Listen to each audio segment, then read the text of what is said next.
orientēties uz derīgumu terminu, un tad arī var saprast, cik tā konkrētai suvai ir tur domātnes. Sakiet, no kuriem mēs pārstam saņemam izievielus? Tos jums jāprast konkrēti būtu ražotājiem. Visbiežāk, protams, izievielas, ja ir runa tātad par šīm tetrapaku ražotajām, tātad izievielas, protams, nāk no citām valstīm. Te jau arī kolēģis pieminēja, tātad pārsvarā tātad šīs tetrapaku ražotās sulas, viņas tiek ražotas no koncentrātiem, un šie koncentrāti parasti tiek ražoti no valstīs, kurās arī daudz audzē konkrētā veida, tātad augļus, un arī tātad, mūsu arī galvenie šie ražotāji, kurta, cido, viņi iepērk tātad šos koncentrātus no dažādām Rietumu Eiropas valstīm, arī pat tālākiem reģioniem, ļoti konkrēti, par konkrētām sulām, tad tiešām mums vajadzētu jautāt arī varbūt pašiem ražotājiem, kurien šie koncentrāti tiek iepirkti. Vienīgi, ko es gribēju pieminēt par koncentrātiem, vēl arī tad koncentrāti var būt arī dažādi veidi, līdz ar to arī dažādas kvalitātes, un atkarībā no šī koncentrāta, protams, būs atkarīgs arī šī sulas kvalitāte. Kā jau tu minēji, tad, ja varbūt koncentrāts ir gatavots ar izsaldēšanas paņēmienu, šādā veidā, piemēram, sulā saglabāsies daudz C vitamīnu. C vitamīns salīdzinoši labāk saglabājas, jebkurā saldētā produktā. Bet tradicionālākais veids, kā koncentrāts gatavot, tomēr ir ar ietvārdas paņēmienu. Tas ir tomēr tehniski apstrādēt. Protams, mūsdienās tiek izmantot arī tā saucamais vakuuma ietvārdas paņēmiens, kad samazinātā spiedienā tiek pazemināta arī vārīšanās temperatūra, līdz ar to zemākā temperatūra arī labāk saglabājas. Jā, tātad arī būs vēl bezskābekļa vide, būtībā praktiski vakums, tātad tas arī palīdz labāk saglabāties C vitamīnam. Tie ir tādi divi galvenie veidi, kādos arī mūsu ražotāji galvenokārt saņem šo sulu. Vai nu tad viņa ir ietvērtas rezultātā, iegūt šie koncentrāti un pēc tam aseptiski arī iepakot, tātad aseptiskā iepakojuma, vai arī tad varētu būt izsaldēti, un tātad viņi arī saldētā veidā tiek arī piegādāti. Tad praktiski tiek. Jā, tā ir mums. Īstenībā mums ir arī pienākušies jautājumi. Sēž vīrs ar kameru, viņš filmē, un viss tiek translēts internetā. Mums no turienes ir pienākušies daži jautājumi. Konkrēti, Breimaņa kungam, cik un kādas sulas būtu jāizdara dienas laikā, lai organisms būtu apgādāts ar nepieciešamajiem vitamīniem? Mēs runājam, ka vitamīnas 300 grāmi tādas sulas, dienas laikā. Kaut kā pietiek ar apmosiem? Vai būtu jānominē vēl? Nē, atzīmās, ka pietiek. Protams, ka var kombinēt, bet būs interesantāk, būs garšīgāk un patīkamāk, kā minēja daudzveidīgās spēks. Ja mēs tiešām C vitamīnu, tad apmēram 300 gramus aplasīs uz tomātus, vai viņš mazāk vairāk vajadzēs, bet var kombinēt plādu šitā, plādu šādu, to visi kārtībā. Ja? Tāpēc laikā, protams, mēs darīsim arī kā dārziņu, augu un noli, un ne jau tikai sūdienības. Bet var būt arī apstākļi, kad mums nekāds itprātīgi nav, un tad mēs darām sūdu. Mazliet, kur zīmēm teltīts vai kā tur, ja? Es varētu arī papildināt par to veselīgākajām sulām, ja kādi interesē, kuras tiešām būs tās veselīgākās. Piemēram, no tā paša C vitamīna viedokļa, viena no bagātākajām ir upeļu sula, un upeļas kā tādas arī, mūsu konkrētajā reģionā arī dabūnajām ogām, tad, ja ir vasara, tad ēdiet tiešām upeļas, tur būs daudz C vitamīnu.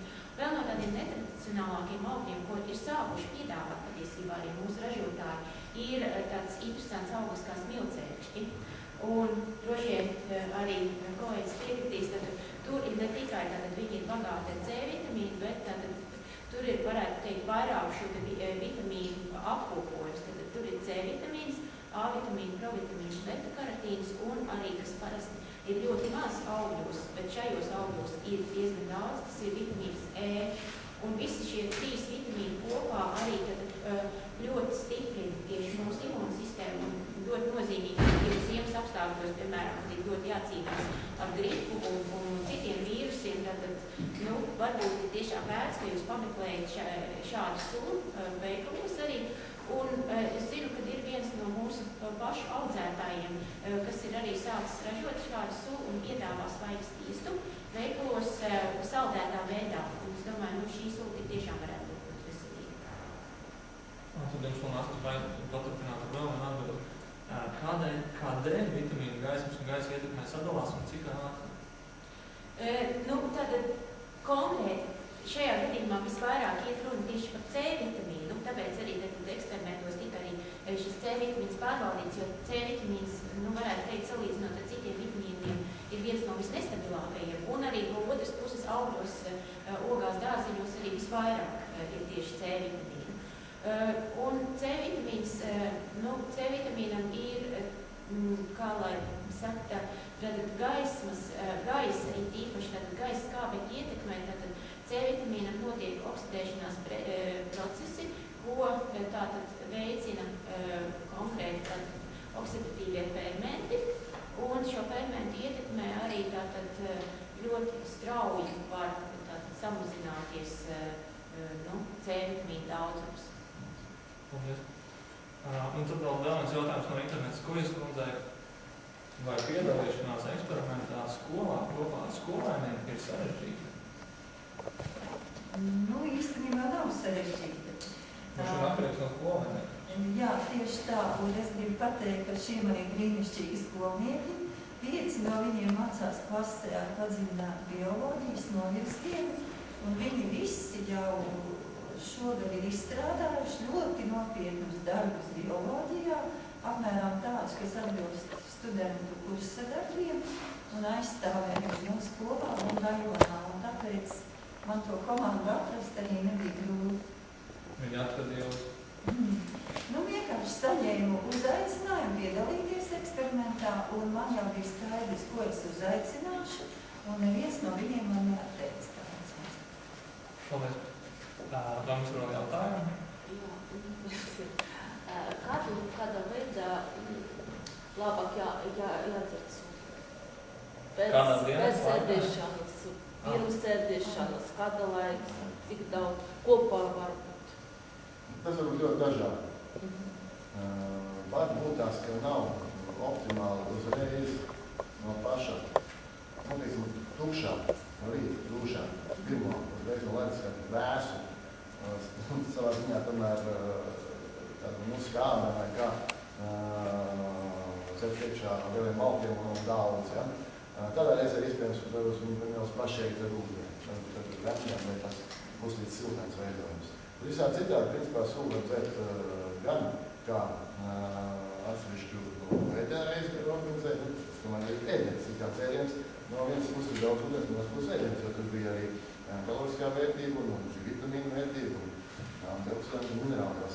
Tāpat laikā viņam būtu arī lielāks maltītes sastāvdaļa, kā tāds priekš ēdības, ja?